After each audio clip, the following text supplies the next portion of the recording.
Every night without fear, without resistance, and without even noticing the exact moment it happens. You disappear. Your memories fade. Your awareness dissolves. The voice inside your head goes silent. The world you were certain existed only seconds before vanishes completely. And yet, every morning you wake up believing you are the same person who went to sleep. But what if that assumption is wrong? What if, in a very real sense, the you that existed yesterday no longer exists?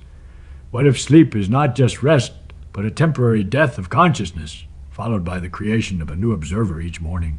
This idea sounds philosophical, even disturbing, but surprisingly, modern physics and neuroscience both suggest that our intuitive understanding of consciousness may be deeply flawed. To understand why, we must first question something we rarely examine. What exactly is the self? The illusion of continuity from childhood. We are taught that identity is continuous. You are the same person today as you were yesterday, just slightly older. Your memories create a story, and that story creates the feeling of a stable self moving through time. But physics paints a different picture. At the atomic level, your body is not stable at all. Every second, millions of atoms in your body are replaced. Within a few years, most of the atoms that once formed your body are gone, yet you still feel like the same person. So what remains constant? Not matter, not energy, not even thoughts, which constantly change. The only thing that seems continuous is the experience of being aware. But here's the problem. Consciousness itself is not continuous. When you fall into deep sleep, especially during slow-wave sleep, brain activity changes dramatically. The networks responsible for self-awareness, particularly regions like the default mode network, become quiet. The narrative voice in your mind disappears. There is no sense of time, no sense of identity, no observer watching events unfold. From the inside, it's not darkness, it's not silence, it's nothing at all. And that raises a profound question. If consciousness completely stops, in what sense does the same you return in the morning?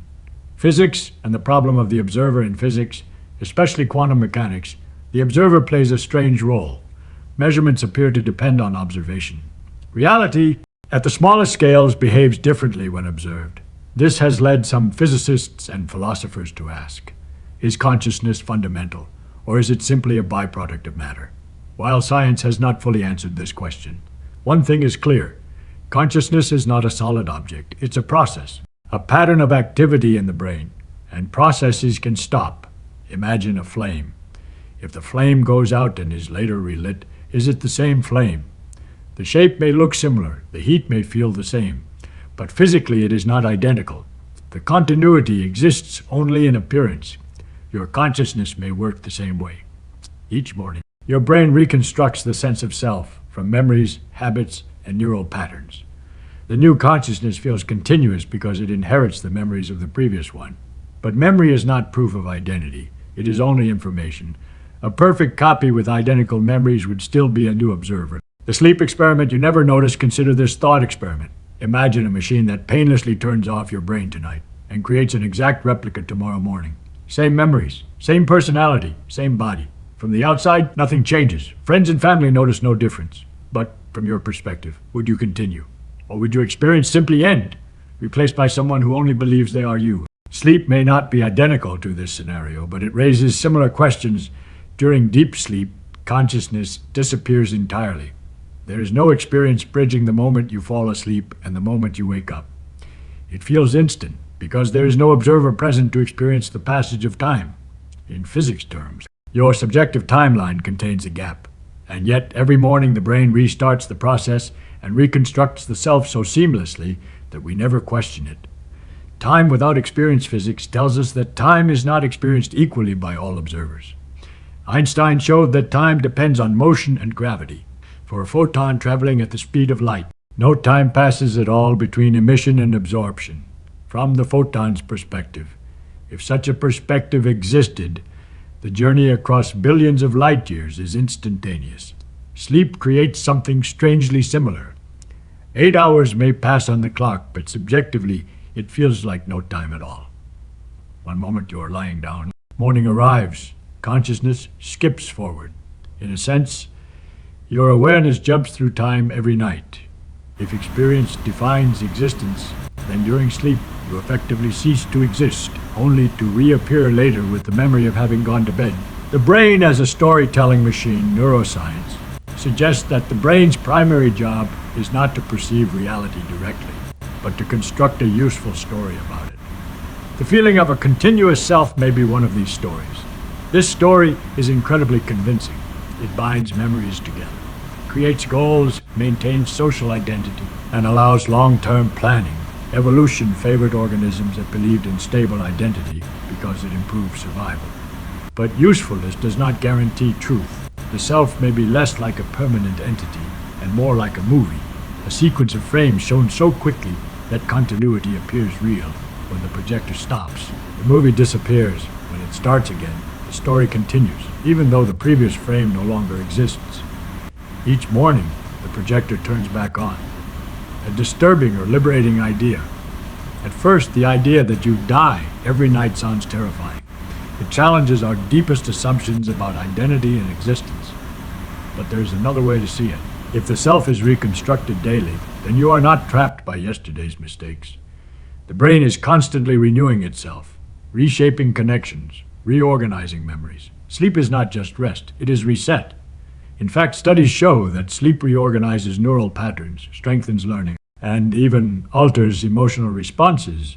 The person who wakes up is, in measurable ways, not exactly the same as the one who went to bed. You are continuously becoming someone new, and perhaps that is the real mystery. Not that consciousness stops, but that it can start again at all. If consciousness disappears every night and returns in the morning, then a deeper question emerges: what exactly comes back? Is it you, or is it only the information that describes you? To understand this, we must move away from philosophy and step into one of the most powerful ideas in modern physics. Information is physical. This concept changed how scientists think about reality itself. Matter and energy were considered the fundamental building blocks of the universe. Today, many physicists argue that information may be even more fundamental. Matter behaves according to rules. Energy follows laws. But information defines what those things are doing, and your identity may be nothing more, and nothing less than a specific arrangement of information. The brain as an information system. Your brain contains roughly 86 billion neurons. Each neuron connects to thousands of others, forming trillions of connections called synapses. These connections constantly change, strengthening or weakening based on experience. Every memory you have, every fear, every habit, every preference, all of it exists as patterns within this network. There is no single location where the self lives. Neuroscientists have searched for decades and found nothing resembling a central controller. No command center, no soul-like structure directing experience.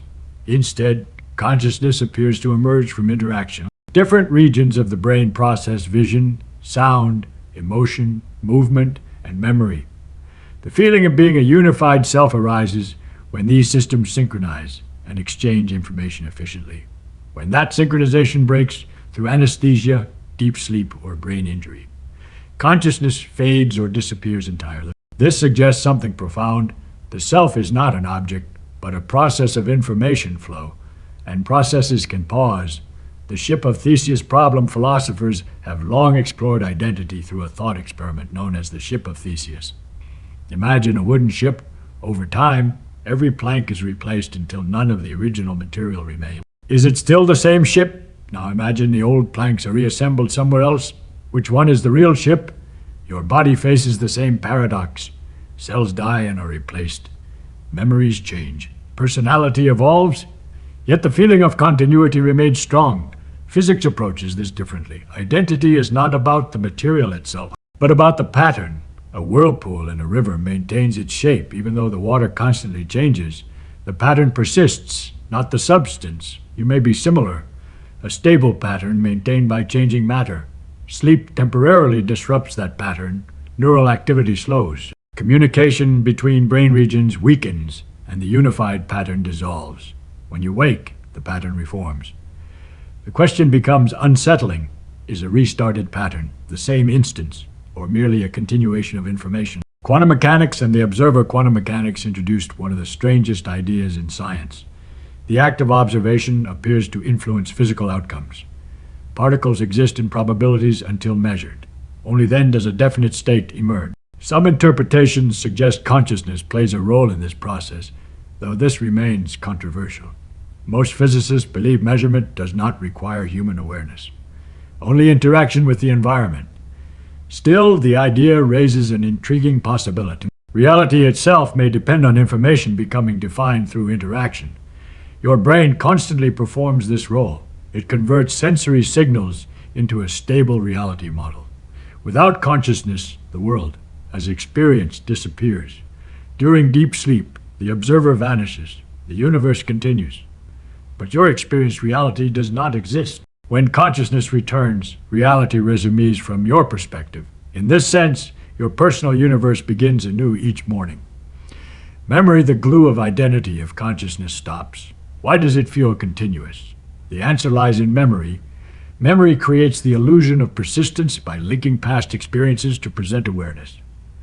When you wake up, your brain reloads stored information, your name, relationships, goals, and personal history.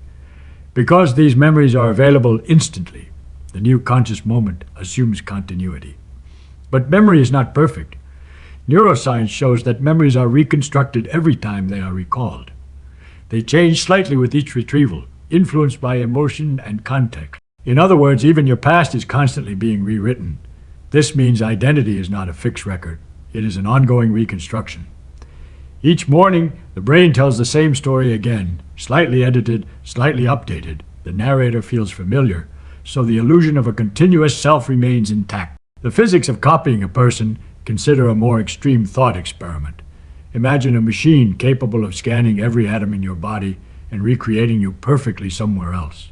The copy has all your memories, personality, and experiences. From the outside, it is you. But with your consciousness transferred, physics offers no mechanism for moving subjective experience from one system to another. Information can be copied, but experience appears tied to the physical process generating it. If the original you were destroyed during copying, would you survive? Or would a new conscious observer simply begin believing they were you? This problem is known as the identity paradox, and it has no agreed upon solution. Sleep subtly echoes this paradox. The brain shuts down the integrated activity that produces awareness, then later restarts it. The informational structure remains mostly intact, but the conscious process itself pauses. Whether the same observer continues or a new one begins is not something science can currently measure. Entropy and the need for reset physics also introduces another key idea. Entropy is often described as disorder, but more precisely, it measures how information spreads and becomes less organized over time. All physical systems naturally drift toward higher entropy. The brain constantly fights this tendency. Thinking, learning, and staying awake all increase neural noise and metabolic stress. Sleep acts as a reset mechanism. During sleep, the brain clears metabolic waste, reorganizes memories, and restores efficient information flow. Neural connections weaken or strengthen to maintain stability. In a sense, sleep prevents the self from dissolving completely. Paradoxically, the temporary loss of consciousness may be necessary for consciousness to continue at all.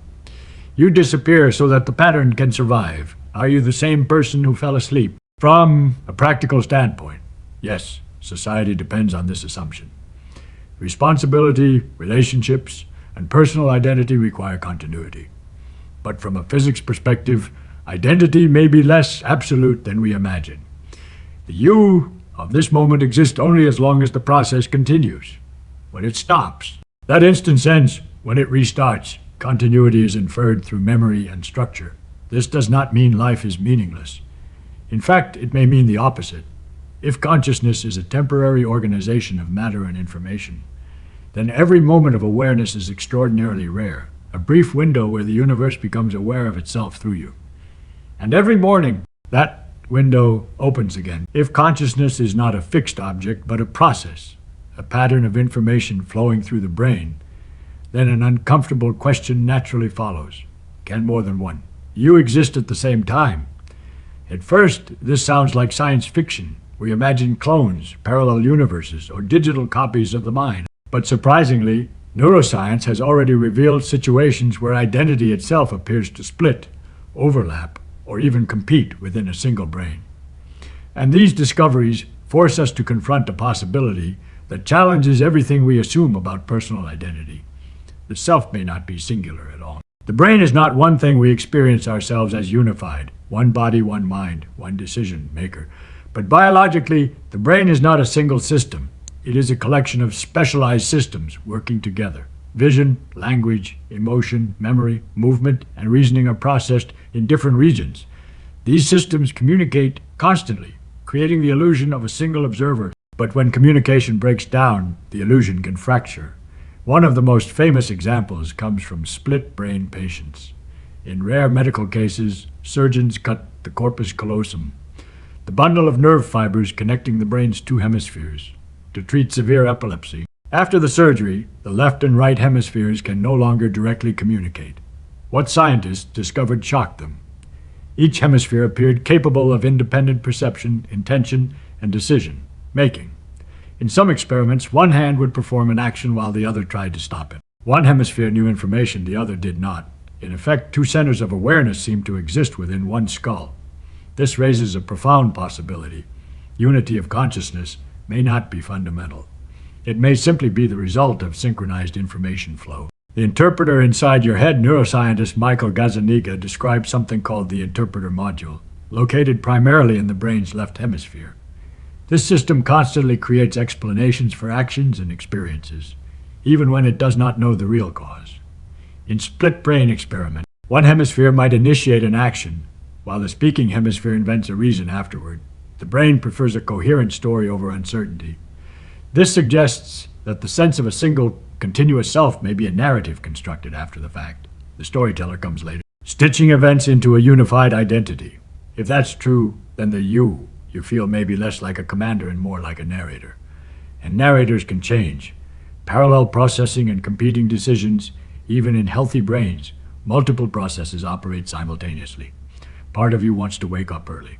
Another part wants to stay in bed. One system seeks long-term goals, while another seeks immediate pleasure. Emotional reactions often occur before rational thought catches up. These are not metaphors. Different neural circuits literally compete for control of behavior. Most of the time, the competition resolves smoothly, and we interpret the result as a single decision. But beneath the surface, the brain is more like a parliament than a king. Consciousness may emerge when one coalition temporarily dominates. In this sense, the self is constantly shifting, not a permanent entity, but a dynamic balance. Quantum speculation, and many observers' physics, adds another layer to this mystery. The many worlds interpretation of quantum mechanics proposes that all possible outcomes of quantum events occur, each in its own branch of reality. While highly theoretical, it introduces a strange implication. Multiple versions of observers could exist across different branches. Science has no evidence that consciousness jumps between these branches. Still, the idea highlights an important point. Physics does not require identity to be unique or singular. From the universe's perspective, identity may simply be one configuration among many possible ones. More grounded theories in physics and information, science suggests something similar in a different way. If consciousness is an emergent process, then any system capable of reproducing that process could, in principle, generate a similar observer. The uniqueness we feel may come from memory continuity, not from any special physical property, dreams. Alternate selves every night dreaming offers another clue. During dreams, the brain constructs entire realities without external input. You interact with people, feel emotions, make decisions, all while disconnected from waking reality. The dream self feels real while it exists. Only upon waking do you recognize it as temporary. In some dreams, you may even become a different version of yourself, braver, more fearful, or entirely unlike your waking personality.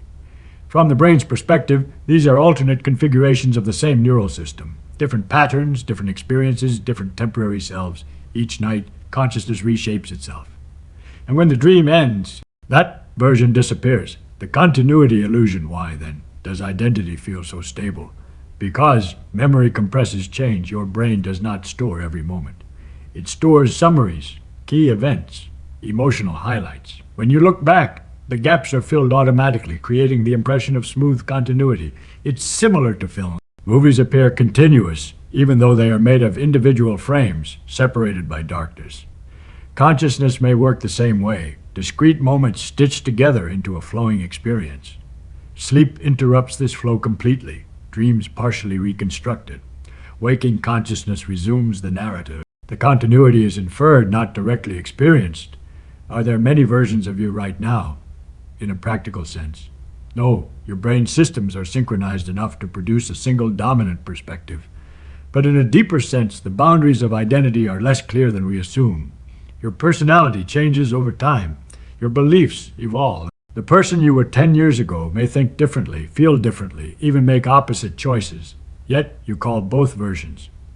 Me, physics, and neuroscience suggest that identity is not a fixed point, but a trajectory, a path through changing states of matter and information. The self is not a thing that persists unchanged. It is a pattern that evolves, the strange comfort of impermanence at first.